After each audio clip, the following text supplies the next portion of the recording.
ce show dédié pour la Refoua Shema de Yehuda Ben Gisèle Yael. Une histoire qu'écrit le Rav Ovadia Yosef dans son livre Abia Omer. Donc, ce qu'a fait le Rav Ovadia Yosef, c'est pas ses lunettes noires, ni les belles drachotes qu'il disait au peuple, mais c'est ses livres dédiés, enfin, destinés aux grands Talmidei Chachamim. Et Abia Omer, c'est son shoot, d'accord, c'est phénoménal. C'est lorsque le Rav Raphaël Baruch Toledano est venu du Maroc en Israël, déjà assez vieux. Alors, le Rav Yosef et le Rav Ben Sion, qui étaient les deux bons amis, ils se sont dit, viens, on va aller lui présenter nos bénédictions de bienvenue en Israël. Alors, ils vont taper à la porte, et le Rav Toledano ouvre, et qui vous êtes? Il dit, le Rav Yosef. Menteur. Impossible. Quoi? Un jeune homme comme toi a écrit, c'est une somme de connaissances inimaginable. Ça dépasse tout entendement. D'accord? Énorme. Alors, dans son livre Biové, il raconte l'histoire du Rav Politi. Une histoire que le Rav Politi a racontée, qui s'est passée à Damas.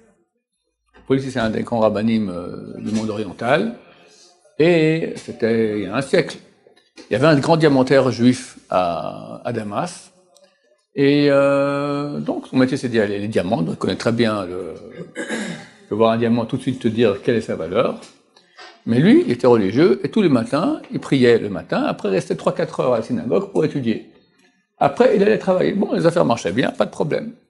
À un moment, sa femme vient et lui dit, ok, t'es bien gentil, mais pourquoi tu lis 3-4 heures? Tu vas bosser le matin, on aura beaucoup plus d'argent, on pourra se payer des voyages, et bon, etc., des bijoux, et...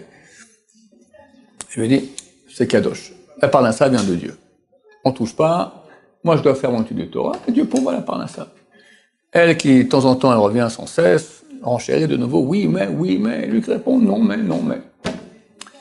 Un jour après avoir étudié ces 3-4 heures du matin, il vient au magasin et il voit qu'il y a un monsieur qui l'attend là-bas à l'entrée, un autochtone, un Syrien, et qui lui dit, qu'est-ce que tu veux? Ben, je vous attendais. Bon, viens, rentre.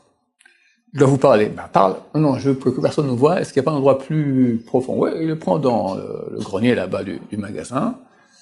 Et il enlève sa kéfia. Les Arabes, ils portent sur eux une sorte de... Il enlève et sort de là-bas un diamant. Le diamantaire, il regarde le diamant, il dit, très très beau tout ça. Alors le type, il dit, voilà, j'aimerais savoir combien ça vaut. Je suis venu de l'étranger, mais je dois vendre ce diamant ici à Damas, et on m'a dit que c'était un grand spécialiste, j'aimerais bien connaître le prix, qu'est-ce que ça vaut exactement? Il regarde comme ça, il dit, à mon avis, $100 000. Je vous donne un chiffre comme ça, j'ai pas lu dedans, d'accord, je sais pas quel chiffre il a donné, mais une belle somme d'argent pour un très beau diamant. Merci beaucoup. Il recache son diamant là-bas dans son chapeau, hop, et il part. Le lendemain matin, le diamantaire sort de la synagogue pour aller au magasin, et il passe près d'un hôtel, et il voit du remue-ménage. Qu'est-ce qui se passe? Voilà. Il y a un type qui est mort, il est venu de l'étranger, tout ça. La police est venue parce qu'il n'a pas payé. On veut prendre maintenant ses affaires pour payer sa présence. On veut faire une vente aux enchères de ses affaires. Et lui va voir et il reconnaît le type. Allez, ben je vais acheter le chapeau. On commence à vendre. Hop, on arrive au chapeau. Alors un dit 12 dirhams. Dirham, c'est la monnaie orientale depuis 800 ans, 900 ans. Lui il dit 15. Ça vaut $100 000, d'accord. L'autre dit 20, 25, 50, allez, adjugé, c'est pour toi. Il prend le café, il va chez lui, tac, et on sort le diamant. Et il montre à sa femme. Tu vois, d'où vient la parnassa? Hachem a toutes les voies pour amener la parnassa. Dans le monde occidental, on a fait la parnassa l'idole, des jeunes et des moins jeunes. D'accord? Un temps, il y avait des idoles vers lesquelles on se prosternait. Aujourd'hui, on se prosterne vers l'argent. Il faut faire des études, il faut un métier, et si t'as pas ça, t'as raté. Si t'as pas ta voiture, si t'as pas tes vacances, t'as raté. Mais c'est absurde.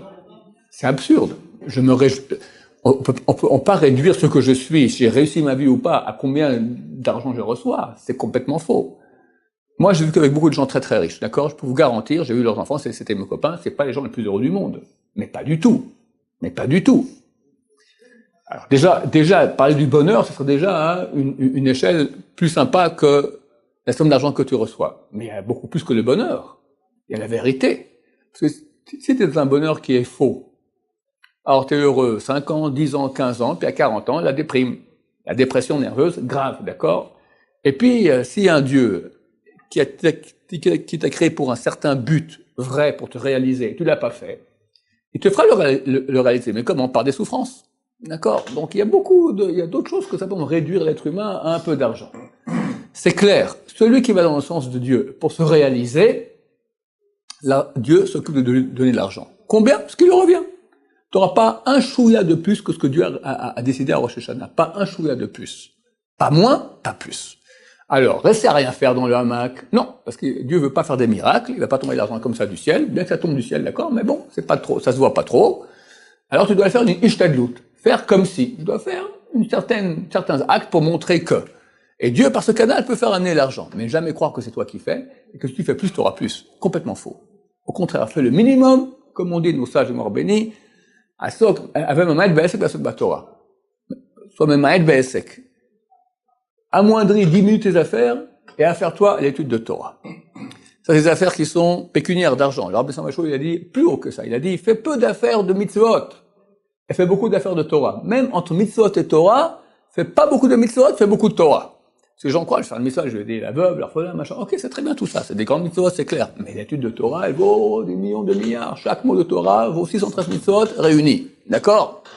Donc fais peu de mitzvot, fais beaucoup de Torah. Baruch Adonai, l'olam, amen, amen.